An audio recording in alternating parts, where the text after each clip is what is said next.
भारतीय राज्यघटनेची निर्मिती हा विषय, मेकिंग ऑफ इंडियन कॉन्स्टिट्यूशन हे आपण बघत होतो. मुळात एक गोष्ट आपल्याला लक्षात घ्यायची आहे की एखादी काय म्हणता येईल, म्हणजे मुळात जीएस आणि ऑप्शनल मध्ये फरक काय आहे. जीएस मध्ये आपण काय शिकायचं असतं, म्हणजे जीएस मध्ये काय असतं आणि ऑप्शनल मध्ये काय असतं, हे असतं ऑप्शनल वैकल्पिक विषय, आणि हे जीएस. समजा आता हाच आपण टॉपिक घेतला, इथे आपल्याला काय अभ्यासायचं असतं, भारतीय राज्यघटना, आणि इथे आपण काय बघतो आहोत, मेकिंग म्हणजे भारतीय राज्यघटनेची निर्मिती. मग आता एखाद्या गोष्टीची निर्मिती प्रक्रिया कशी झाली हे जर का माहिती करून घ्यायचं असेल तर साहजिकच या विषयापेक्षा या विषयाचा स्कोप जास्त असेल.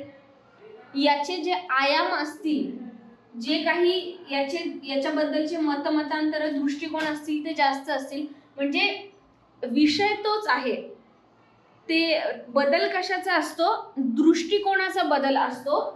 जो ऑप्शनल वैकल्पिक विषयांसाठी कुठलाही टॉपिक जेव्हा आपण अभ्यासतो तर त्याच्याबद्दल चे दृष्टिकोन काय आहेत, मग ते दृष्टिकोन ज्यांनी दिले आहेत त्याच्यावर परत आता समजा एक कुठला तरी दृष्टिकोन एकाने कोणीतरी मांडला तर त्या दृष्टिकोनाचं परत एकदा समर्थन देणारं मत आणि त्या दृष्टिकोनाच्या विरोधातलं मत, असा बॅलन्स अप्रोचनी हा दृष्टिकोन अभ्यासायचा.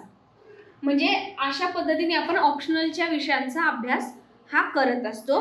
तर तसंच मेकिंग ऑफ इंडियन कॉन्स्टिट्यूशन, भारतीय राज्यघटनेची निर्मिती कशी झाली आपल्याला माहिती आहे की ब्रिटिशांनी वेगवेगळे कायदे आणले होते. मग जेव्हा ठरलं की आता भारताला ब्रिटिश लोक स्वातंत्र्य देणार आहेत तर मग आता त्यासाठी मग घटना समिती नेमली, मग ते सदस्य निर्वाचित होते, नेमणूक त्यांची नियुक्ती झालेली होती वगैरे वगैरे. मग त्यांनी राज्यघटना निर्माण केली, वेगवेगळ्या समित्या नेमल्या गेल्या आणि मग प्रत्यक्षात 1950ला राज्यघटना लागू झाली. आता हे सगळं आपल्याला माहिती आहे, पण ऑप्शनलमध्ये आपल्याकडनं काय अपेक्षित आहे तर त्याचा एक वेगळा आयाम, त्या एका गोष्टीबद्दलचे वेगळे आयाम आपण अभ्यासणं हे ऑप्शनलमध्ये अपेक्षित असतं. आणि म्हणूनच आजचा आपला जो टॉपिक आहे तो भारतीय राज्यघटनेची निर्मिती कशी झाली हे तर आपण बघितलं. ते निर्मिती झाल्यानंतर त्याबद्दल कोणी काय दृष्टिकोन मांडले ते दृष्टिकोन आपण बघितले. मग त्या दृष्टिकोनाचं समर्थन करणाऱ्या काही बाजू मांडल्या आणि त्या दृष्टिकोनाला विरोध करणाऱ्या काही बाजू मांडल्या. ते सगळं आपण बघितलं आणि आज आपण त्याच्याबद्दलचे सामाजिक आणि राजकीय दृष्टिकोन जे आहेत याच्याबद्दलचे भारतीय राज्यघटना निर्मितीच्या दरम्यानचे, तर ते परिप्रेक्ष्य किंवा ते दृष्टिकोन आज आपण बघणार आहोत. तर आजचा टॉपिक लिहा, विविध भारतीय राज्यघटना निर्मितीचे विविध सामाजिक आणि राजकीय परिप्रेक्ष्य किंवा दृष्टिकोन, कुठलाही शब्द तुम्ही वापरू शकता.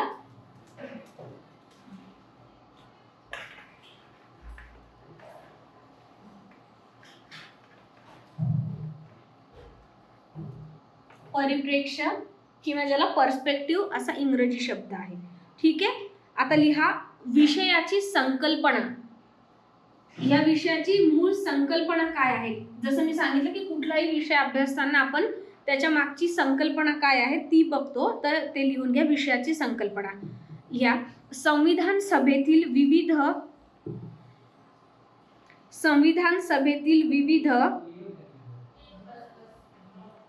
आणि मुख्य वादविवादांवर लक्ष केंद्रित करतो. म्हणजे हा विषय कशावर लक्ष केंद्रित करतो, तर संविधान सभेत जे काही घटना समितीच्या सदस्यांमध्ये वेगवेगळ्या विषयांवर जी मतमतांतर होती, जी वाद होती, तर त्याबद्दलचे काय होते ते मतमतांतर ते आपण इथे बघणार आहोत. मुख्य वादविवादांवर लक्ष केंद्रित करतो हा विषय. ठीक आहे. संविधान सभा ही मुख्यतः संविधान सभा ही मुख्यतः एक चर्चात्मक मंडळ होते. संविधान सभा ही मुख्यतः एक चर्चात्मक मंडळ होते. यात सविस्तर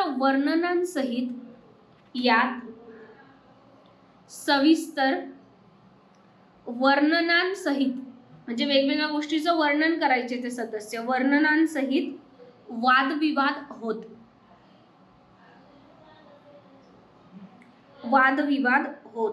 कारण याद्वारे मतैक्य असलेला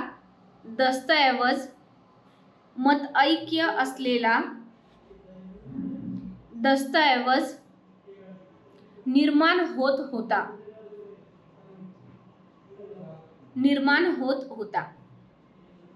म्हणून भारतीय राज्यघटना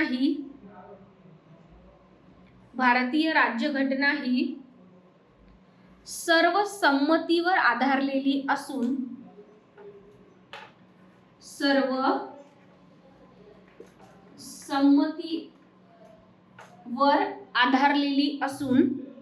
फार थोड्या मुद्द्यांवर घटना समितीत मतदान झालेले आहे.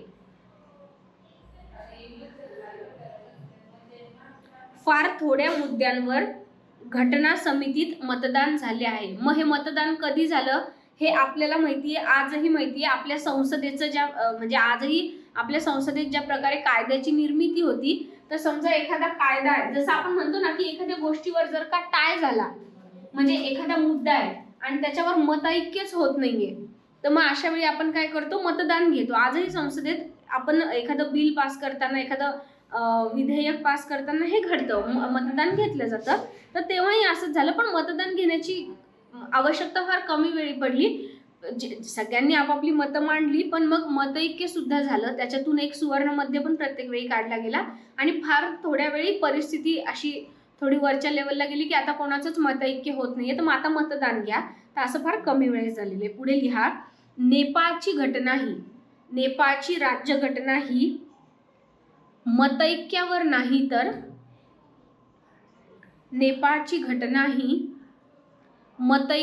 नाही तर बहुसंख्याकांद्वारे निर्मित आहे. मतैक्यावर नाही तर बहुसंख्याकांद्वारे निर्मित आहे. आता एक राज्यघटनेचा विद्यार्थिनी म्हणून ही गोष्ट आपल्याला माहिती असणं खूप गरजेचं आहे की प्रत्येक वेळी बहुमत जे म्हणतं तेच खरं असं नसतं. लोकशाही त्यालाच म्हणतात जेव्हा जिथे बहुसंख्याक असो किंवा अल्पसंख्याक असो, प्रत्येकाचं मत विचारात घेतलं जातं, त्यालाच लोकशाही म्हणतात. हे असा बहुसंख्याकवाद करून चालत नाही की नाही आम्ही जास्त संख्येने ना, मग आम्ही जे म्हणू तेच खरं. ठीक आहे. मात्र भारतात असं घडलेलं आहे की प्रत्येकाच्या मत विचारात घेतले गेलेलं आहे, मग अल्पसंख्याक असो बहुसंख्याक असो. पण नेपाळमध्ये मात्र असं झालंय की बहुसंख्याकांना जे वाटत होतं त्याच्यावर त्यांनी ॲग्री केलेलं आहे. ठीक आहे. हे लक्षात घ्यायला हवे की घटना समितीमध्ये इतर राजकीय पक्षांच्या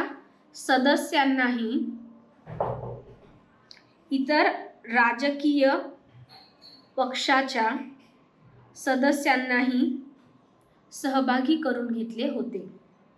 उदाहरणार्थ रिपब्लिकन पक्ष, त्यावेळी जो रिपब्लिकन पक्ष होता तोही त्याचेही सदस्य घटना समितीत होते. दुसरं हिंदू महासभा, तिसरं मुस्लिम लीग. रिपब्लिकन पक्ष, हिंदू महासभा, मुस्लिम लीग. हा प्रश्न कधी कधी म्हणजे प्रिलियम्सला येऊ शकतो की म्हणजे आपल्याला कधी कधी असं वाटू शकतं ना की तेव्हा म्हणजे तोपर्यंत तर भारतीय राज्यघटना जेव्हा निर्माण झाली, म्हणजे निर्मितीची प्रक्रिया सुरू झाली, तेव्हा फाळणीचा विषय अतिशय जोरात होता. म्हणजे फाळणीबद्दल आणि ऑलमोस्ट फाळणी होणार असं ऑलमोस्ट निश्चित झालेलं होतं. आणि ती फाळणी करण्यामागे सगळ्यात मोठं काम कोण करत होतं तर ते मुस्लिम लीगचा तो जो पक्ष होता तो करत होता. मात्र तरी सुद्धा मुस्लिम लीगच्या सदस्यांना राज्यघटनेमध्ये समाविष्ट करून घेतलं होतं. तर आपल्याला समजा प्रिलिम्समध्ये प्रश्न आला की राज्यघटना निर्मितीत कुठले कुठले राजकीय पक्ष सहभागी होते, मग खाली 1 2 3 ते देते. तर आपण समजा त्यातलं मुस्लिम लीग एलिमिनेट करू शकतो. तर मुस्लिम लीग पण तिथे सहभागी होता. ठीक आहे, पुढे लिहा. हे आपण वाक्य लिहितोय, उदाहरणार्थ हे 3 पक्ष आणि पुढे यामुळे भारतीय संविधान अधिमान्यतेचा दावा करू शकते.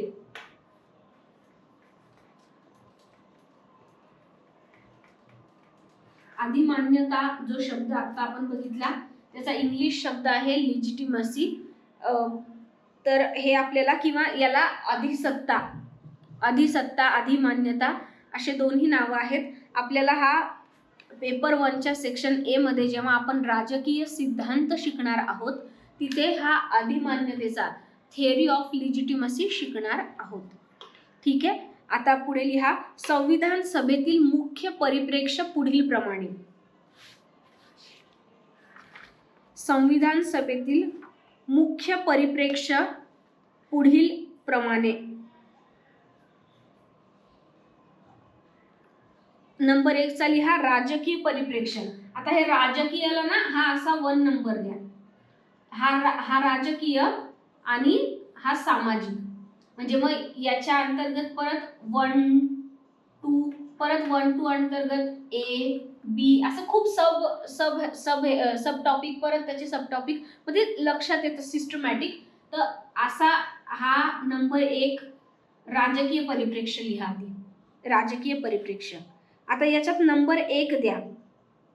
नंबर 1 राजकीय व्यवस्थेचे स्वरूप. म्हणजे भारतीय राज्यघटना निर्मितीच्या वेळी घटना समितीमध्ये या विषयावर चर्चा झडत होती की उद्या चालून आपला जो स्वतंत्र भारत असणार आहे या स्वतंत्र भारताच्या राजकीय व्यवस्थेचं स्वरूप काय असावं. ठीक आहे, लिहिलं राजकीय व्यवस्थेचे स्वरूप. आता त्याच्यात परत ए द्या. ए नंबर, या नंबर 1 मध्ये परत ए. गांधीवादी. ठीक आहे, आता गांधीवाद्यांसमोर लिहा पंचायती राज व्यवस्थेचे समर्थन करतात. ठीक आहे, पंचायती राज व्यवस्थेचे समर्थन करतात.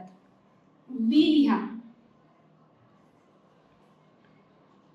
आधुनिकवादी, ज्याला इंग्लिशमध्ये मॉडर्निस्ट म्हणतात. आधुनिकवादी हे प्रातिनिधिक लोकशाहीचे समर्थन करतात. प्रातिनिधिक लोकशाहीचे समर्थन करतात. आता खाली एक ओळ लिहून घ्या. अंतिमतः आधुनिकतावादींचा विजय झाला आणि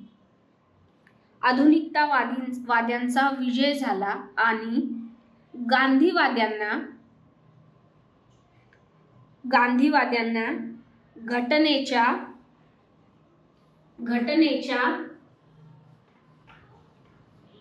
भाग 4 मध्ये जागा मिळाली. जो भारतीय राज्यघटनेचा भाग 4 आहे, भाग 4 असं लिहायचा. हा जो 4 नंबर आहे तो असा किंवा मराठीतला नाही लिहायचा, रोमन लिपीमध्ये लिहायचा, कारण राज्यघटनेत तसं आहे. भाग 4 राज्यघटनेचा भाग 4.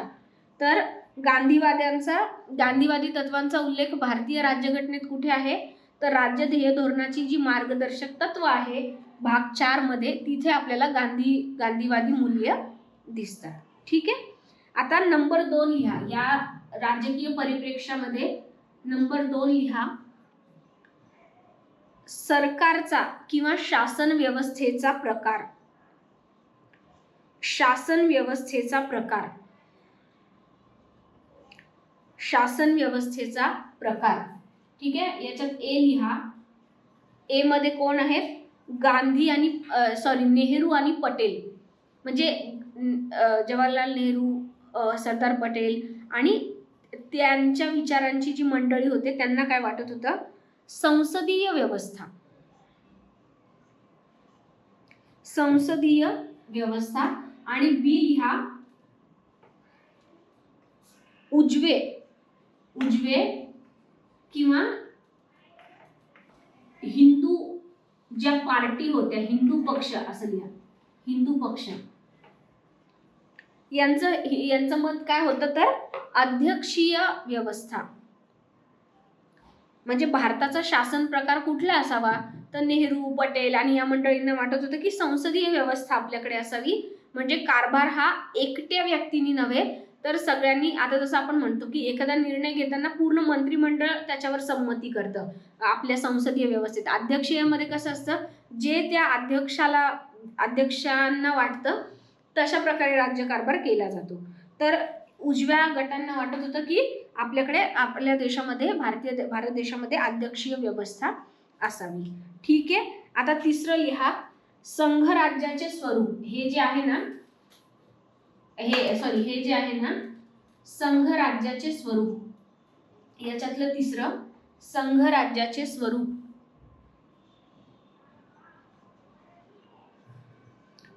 याच्यात परत एकदा एक आहे नेहरू आणि पटेलांचा गट, नेहरू पटेल यांचं म्हणणं. ह्याच्यात लिहा प्रबळ केंद्रीकृत व्यवस्था, म्हणजे सगळे अधिकार केंद्र सरकारच्या हाती एकवटलेली, जी आज पण आहे. आपण बघतो आपल्याकडे प्रबळ केंद्रीकृत व्यवस्था आहे, प्रबळ केंद्रीकृत व्यवस्था. आणि बी लिहा इतर राजकीय पक्ष आणि हिंदू महासभा. इतर राजकीय पक्ष आणि हिंदू महासभा. सैल संघराज्य. इतर पक्षांचं काय म्हणणं होतं? सैल संघराज्य. सैल संघराज्य. ठीक आहे. नंबर 4 लिहा निवडणूक व्यवस्था. नंबर 4 निवडणूक व्यवस्था.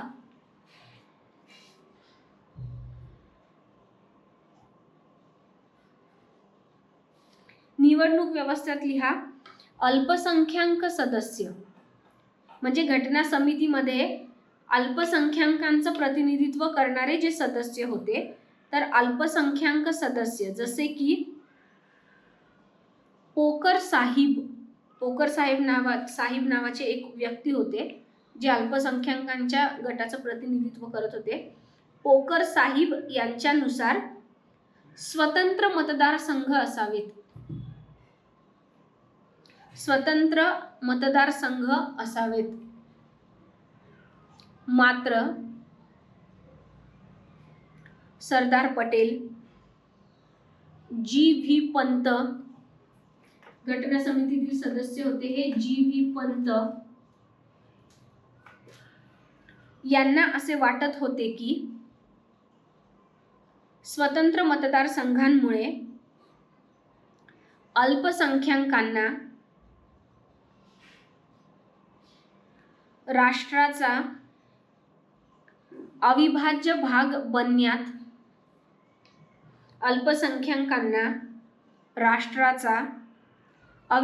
भाग बनण्यात अडथळे येतील. भारतीय समाजात त्यांचं समावेशन भारतीय समाजात किंवा बहुसंख्याक समाजात, भारतीय समाजाच्या पुढे बहुसंख्याक लिहा, भारतीय बहुसंख्याक समाजात त्यांचे समावेशन सहजासहजी होणार नाही. त्यांचे समावेशन सहजासहजी होणार नाही. ठीक आहे. पुढचं 5वं लिहा आता हा जो मुद्दा आता आपण बघितला की निवडणूक व्यवस्थेमध्ये अल्पसंख्याक आणि बहुसंख्याक यांचं हे कसं करावं, स्वतंत्र मतदारसंघ ठेवावा की जो मतदारसंघ आहे त्याच्यात अल्पसंख्याकांना राखीव सीट ठेवावी. तर याच्याच वर आधारित पुणे करार आहे जो गांधीजी आणि डॉक्टर बाबासाहेब आंबेडकरांमध्ये झालेला आहे, हा पुणे करार. आणि त्या आपल्याला माहिती आहे की आंबेडकरांचं स्वतंत्र मतदारसंघ असं म्हणणं होतं, पण गांधीजींचं असं म्हणणं होतं की जर का आपण अल्पसंख्याकांना वेगळा मतदारसंघ दिला तर मग ते आपला हा जो बहुसंख्याक समाज आहे त्याच्यात ते कधी येणारच नाही ना. आज आपण बघतो की एखादा मतदारसंघ असेल आणि तो जर एखाद्या अल्पसंख्याक SC ST या समुदायासाठी जर का तो राखीव असेल तर त्या मतदारसंघामधल्या सगळ्यांना त्याचं नेतृत्व मान्य करावं लागतं. पण जर का आपण ठरवलंय की यांना हे बहुसंख्याक आहेत आणि हे इथे अल्पसंख्याक आहेत, तर हे दोन्ही कधी एकमेकांच्या एकत्र येणारच नाहीत ना, त्यांच्या सगळ्या गोष्टी सेपरेटेडच राहतील असं गांधीजींना वाटत होतं. आणि आंबेडकरांना असं वाटत होतं की हे बहुसंख्याक जर एवढे असतील तर याच्यात अल्पसंख्याकांना जागा कुठे मिळेल, मग ते अल्पसंख्याक जे लोकप्रतिनिधी आहे ते निवडूनच येणार नाही, बहुसंख्याक लोक त्यांचं प्रतिनिधित्व का मान्य करतील, मग अशाने तर त्यांना लीडच मिळणार नाही. तर असं सगळं तो वादविवाद होता. पुणे करार आपल्याला माहित असणं पुढे येईल त्याचा, परत पुणे करारचा नेहमी संदर्भ येतो. पुढे 5 नंबर समान नागरी कायदा. आपल्या घटना समितीमध्ये समान नागरी कायद्यावर चर्चा झालेली आहे, आपल्याला माहिती आहे. आता याच्याबद्दल काय मतांतर होती. समान नागरी कायदा लिहा. हंसा मेहता, हंसा मेहता, राजकुमारी अमृत कौर, राजकुमारी अमृत कौर यांचे समर्थन. या ज्या घटना समितीतल्या 2 महिला सदस्य होत्या, हंसा मेहता, राजकुमारी अमृत कौर, यांनी आपल्या देशामध्ये समान नागरी कायदा लागू व्हावा याला समर्थन दिलं होतं. खाली लिहा. अल्पसंख्याक सदस्य, मात्र आपल्या देशातले जे अल्पसंख्याक सदस्य होते, अल्पसंख्याकांचं प्रतिनिधित्व करणारे होते, त्यांनी समान नागरी कायद्याला विरोध केला होता. हे लिहून घ्या. अल्पसंख्याक सदस्य ते समान नागरी कायद्याच्या विरोधात होते. पुढे लिहा. 6व्या नंबरचं मूलभूत हक्क आणि मार्गदर्शक तत्व. मूलभूत हक्क 6वा नंबर आणि मार्गदर्शक तत्व. मार्गदर्शक तत्वाला सगळ्यांना माहिती आहे, शॉर्ट फॉर्म मध्ये DPSP म्हणतात. DPSP राज्य ध्येय धोरणाची मार्गदर्शक तत्वे. ठीक आहे. याच्यात लिहा. यांच्यातील संबंधांवर वर्णनात्मक वादविवाद आहेत किंवा होते, वर्णनात्मक वादविवाद होते. आता याच्यात लिहा. डॉक्टर बाबासाहेब आंबेडकर, NG रंगा, NG रंगा, जयपाल सिंग यांच्या मते DPSP प्रवर्तनीय असावे. यात पुढे लिहा. यात संपत्तीच्या हक्कावरील चर्चा ही दीर्घकालीन चर्चापैकी एक आहे. म्हणजे राज्यघटना समितीमध्ये संपत्तीचा हक्क हा मूलभूत हक्क, फंडामेंटल राईट असावा की नाही, असावा की नसावा याच्याबद्दल खूप सखोल चर्चा झाली होती. मग आपल्याला हे माहिती आहे की राज्यघटनेमध्ये जो संपत्तीचा हक्क होता त्याला मूलभूत हक्क म्हणून मान्यता दिली होती. नंतर इंदिरा गांधी सरकारने घटना दुरुस्ती करून त्याला मूलभूत अधिकाराच्या कॅटेगरीतून काढून कायदेशीर अधिकार या कॅटेगरीत ठेवलेलं आहे. विद्यार्थ्यांना याच्याबद्दल कन्फ्युजन असतं, म्हणून UPSCनी हा प्रश्न प्रिलिम्स परीक्षेमध्ये विचारला होता की आज सध्या भारतीय राज्यघटनेत संपत्तीच्या हक्काचं स्टेटस काय आहे. संपत्तीचा हक्क हा मूलभूत हक्क नाहीये, पण तो कायदेशीर हक्क आहे. आपण हक्काचे प्रकार शिकणार आहोत. हक्काचा एक प्रकार आता आपल्याला मूलभूत हक्क माहिती आहे. मूलभूत म्हणजे काय? Fundamental right. आणि कायदेशीर हक्क, बरोबर. मूलभूत हक्क म्हणजे कुठले हक्क की जो हक्क जर आपल्याला मिळाला नाही तर आपल्याला त्याच्या विरोधात न्यायालयामध्ये दाद मागता येते आणि तो आपल्याला देणं गरजेचं आहे, कारण तो मूलभूत हक्क आहे. मात्र कायदेशीर अधिकार, कधी कधी कायदेशीर अधिकाराच्या विरोधात आपण कोर्टात जाऊ शकत नाही, कारण तो फक्त आपला कायद्याने तो आपला अधिकार आहे. असं हा याच्यातला फरक आहे. तर ते खूप जणांना ते कन्फ्युजन होतं आणि तो कन्फ्युजनचा नाही, व्यवस्थित आपल्याला हक्क कशा प्रकारे झालेले ते जर समजलं तर नीट कळतं ते. तर संपत्तीचा अधिकार हा कायदेशीर अधिकार आहे. खूप जणांनी काय केलं ना, कायदेशीर अधिकार पण नाहीये असं त्यांना वाटलं की मूलभूत अधिकार पण नाहीये आणि कायदेशीर अधिकार पण नाहीये, पण तो कायदेशीर अधिकार आहे. ठीक आहे. तर हे अशा छोटे छोटे खूप खूप गोष्टी तुम्ही कुठेतरी साईडला लिहून ठेवलं तरी सुद्धा चालेल. पुढे लिहा 7 नंबर. ह्याच्यात आपण 7 नंबर बघतोय.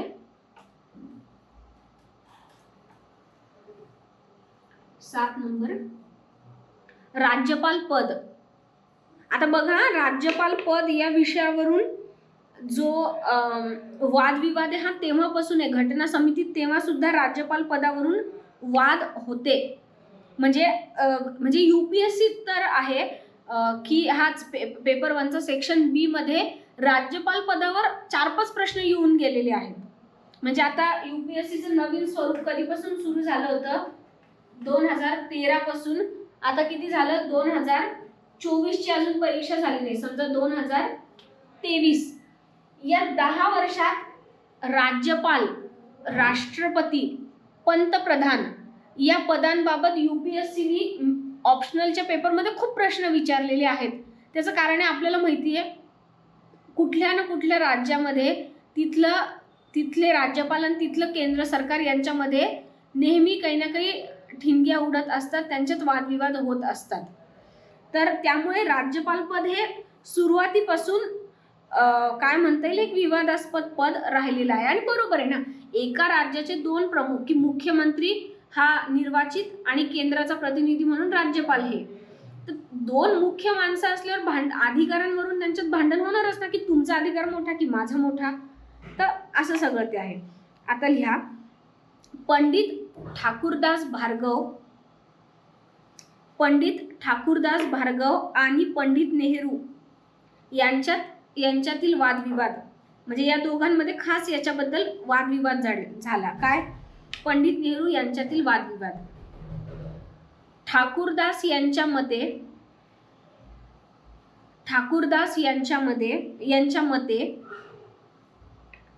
राज्यपाल पात्रता म्हणजे क्वालिफिकेशन आणि राज्यपालांच्या नियुक्तीची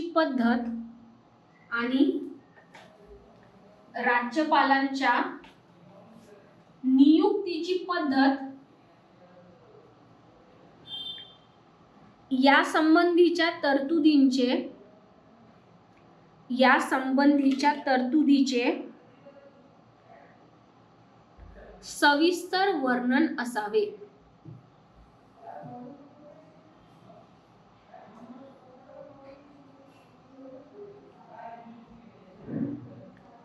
या संबंधीच्या तरतुदींचे सविस्तर वर्णन असावे. तर पंडित नेहरूंच्या मते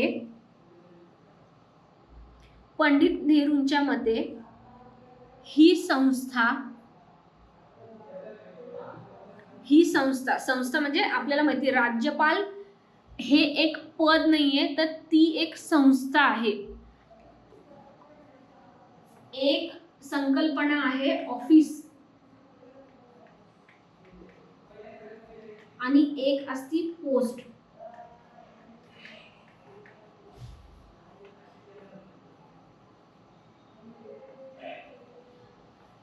काही पद ही अशी असतात की ते जे पद असतं ते फक्त एक माणूस नसतो भूषवत, तर अनेक माणसं मिळून ते पद बनलेलं असतं. जसं समजा मुख्यमंत्री असतील, राज्यपाल असतील, राष्ट्रपती असतील, पंतप्रधान असतील. तुम्ही कधी बातम्यांमध्ये उल्लेख बघितला असेल की पंतप्रधान कार्यालयाने अशी सूचना दिली आहे की पंतप्रधान कार्यालय, इन्स्टिट्यूशन ऑफ प्राईम मिनिस्टर किंवा ऑफिस ऑफ प्राईम मिनिस्टर असं ते म्हणतात. कारण की पंतप्रधान हे एक स्वतंत्र व्यक्ती नसतात, तर त्यांच्या मागे काम करणाऱ्या त्यांच्या अनेक विभाग असतात आणि एखादा निर्णय घेताना ते अनेक विभाग मिळून तो निर्णय घेतात आणि मग पंतप्रधान त्याला ते जाहीर करतात. तर त्यामुळे पंतप्रधान हे एक पद आहे. ठीक आहे. नाहीतर तुम्हाला असं वाटेल इथे संस्था हा शब्द कुठून आला, तर असे छोटे छोटे खूप बारकावे असतात आणि आपल्याला उत्तर लिखाणाच्या वेळी इतकं पर्टिक्युलर असणं गरजेचं आहे.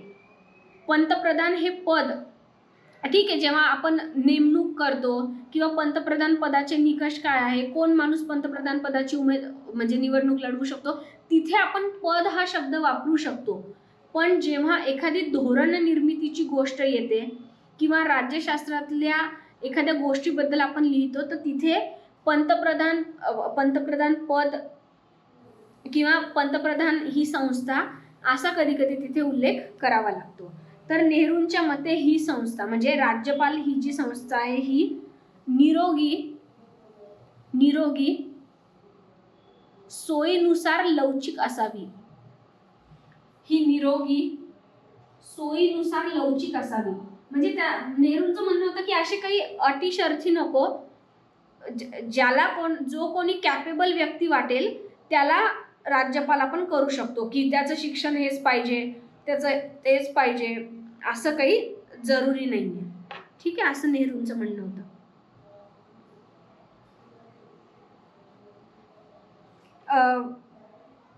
न्यायाधीश हे 8 नंबरचं लिहा. न्यायाधीशांची नेमणूक व्यवस्था. कॉलेजियम पद्धत हा तसा नेहमी चर्चेचा विषय असतो. कधी कधी म्हणजे यावरून पण वादविवाद झडतच असतात. केंद्र सरकार आणि सर्वोच्च न्यायालय, की सर्वोच्च आणि उच्च न्यायालयाच्या न्यायाधीशांच्या नेमणुका कोणी कराव्या, केंद्र आणि राज्य सरकारांनी कराव्या की कॉलेजियम पद्धतीद्वारे न्यायाधीशांनीच त्या कराव्या. तर यात लिहा. डॉक्टर आंबेडकरांच्या मते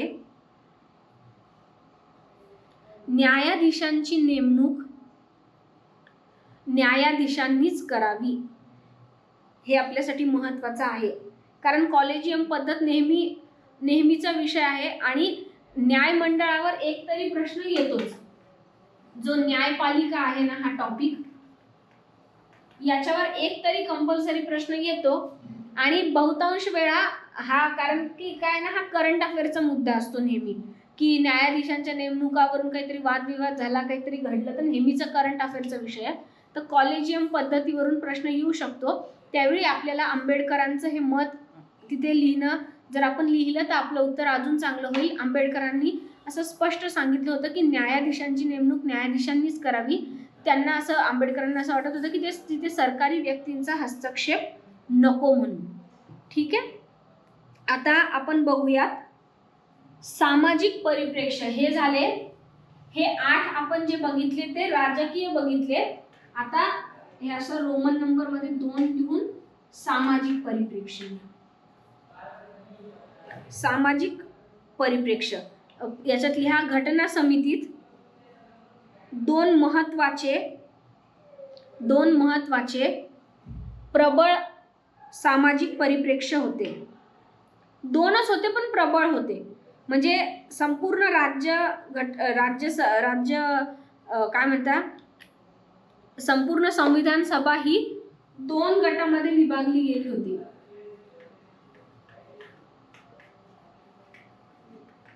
संविधान सभा 2 गटामध्ये विभागली गेलेली होती. याच्यात पहिलं लिहा उदारमतवादी. हे असं नका लिहू, ट्री डायग्राम मध्ये नका लिहू, असं आपण जसं हे असं लिहितो तसं लिहा. उदारवादी परिप्रेक्ष्य. याच्यात लिहा हा परिप्रेक्ष्य वर्चस्ववादी राहिला, वर्चस्ववादी आणि प्रबळ राहिला. म्हणजे याचं पारड नेहमी जड राहिलं घटना समितीमध्ये, या विचारधारेचं पारड घटना समितीमध्ये नेहमी जड राहिलं. हा परिप्रेक्ष्य वर्चस्वशाली प्रबळ राहिला आणि यामुळेच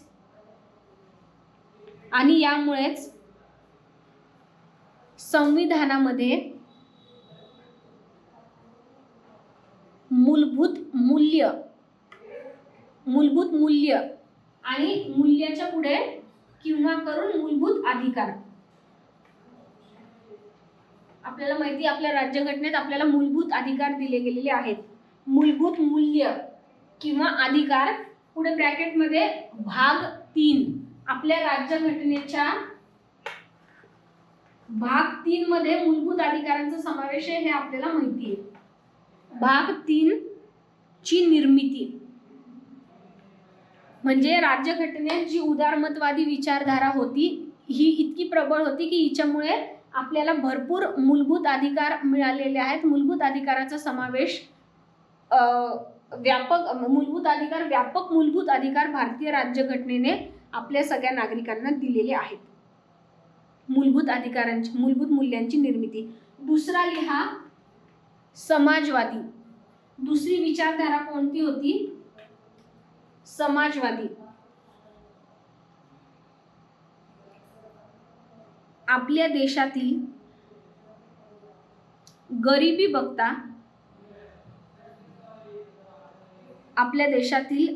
बघता सामाजिक परिकल्पना म्हणजे विजन. विजनला मराठी शब्द आहे परिकल्पना. सामाजिक परिकल्पनेचा समावेश घटनेमध्ये स्वाभाविक होता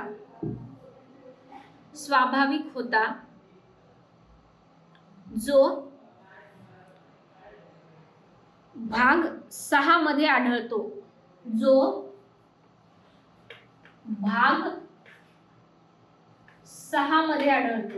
राज्यघटनेचा भाग 6 कशाबद्दल आहे? समाजवादी मूल्यांचा समावेश राज्यघटनेच्या भाग 6 मध्ये आहे.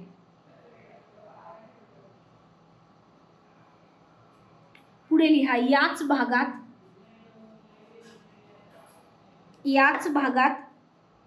गांधीवादी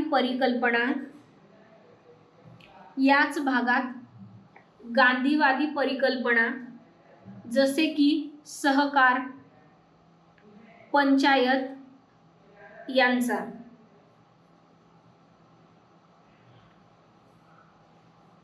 याच भागात हिंदू किंवा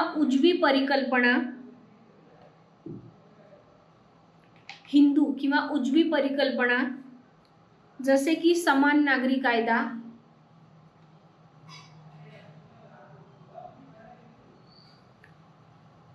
पुढे कॉमा देऊन शांतीवादी परिकल्पना जसे कलम 51 अशा विविध बाबींचा समावेश आहे. म्हणजे या 6व्या भागामध्ये काय काय आहे? गांधीवादी तत्व पण आहे, उजव्या विचारधारांची तत्व पण आहे, शांतीवादी विचारधारेची तत्व पण आहे. तर अशा बऱ्याच समाजवादी कल्पनांचा समावेश या राज्यघटनेच्या भाग 6 मध्ये झालेला आहे. इथे आपला हा टॉपिक संपतो आहे. मेकिंग ऑफ इंडियन कॉन्स्टिट्यूशन, भारतीय राज्यघटनेची निर्मिती. यात ब्रिटिशांचा जो शासन होता त्याचा काय वारसा आपल्याला मिळालेला आहे, ब्रिटिश शासनाचा, लिगसीज ऑफ ब्रिटिश रूल आणि विविध भारतीय राज्यघटना निर्मितीच्या संदर्भातले विविध सामाजिक आणि राजकीय परिप्रेक्ष्य आपण बघितले. पुढच्या लेक्चरमध्ये आपण नवीन टॉपिक सुरू करूया.